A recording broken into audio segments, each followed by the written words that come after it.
आज काहीतरी सिंपल पण स्पेशल असं थाली टाईप खायचं मन करत होतं.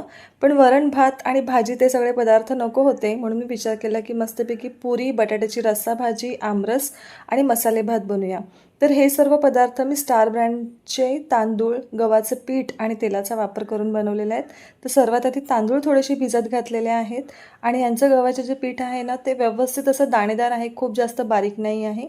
तर ओवा आणि मीठ घालून सर्वात आधी पुऱ्यांचं पीठ मळून घेत आहे आणि भाताला सुद्धा फोडणी मारत आहे. याच पिठाचा सध्या मी वापर करत आहे चपात्या वगैरे बनवण्यासाठी आणि चपात्या खूप छान मऊ आणि लुसलुशीत अशा होतात. पुऱ्यासुद्धा मस्त नरम अशा झालेल्या आणि तांदूळ पण खूप छान आहे. भात एकदम मोकळा पण नरम होतो, असं म्हणजे कडक कडक नाही होत. तर इथे मस्त अशी आपली थाळी बनवून तयार आहे. मसाले भात, पुऱ्या, बटाट्याची रस्सा भाजी, आमरस. जर समजा तुम्हाला सुद्धा हे प्रोडक्ट्स खरेदी करायचे असले तर त्याची लिंक मी डिस्क्रिप्शन बॉक्समध्ये दिलेली आहे. या व्यतिरिक्त सुद्धा स्टारचे खूप सारे प्रोडक्ट्स आहेत जे तुम्हाला फ्लिपकार्ट आणि अमेझॉनवरती अवेलेबल होतील. चला तर मग लवकरच भेटू एका नवीन मिनी व्लॉगमध्ये. तोपर्यंत आपली काळजी घ्या. बाय.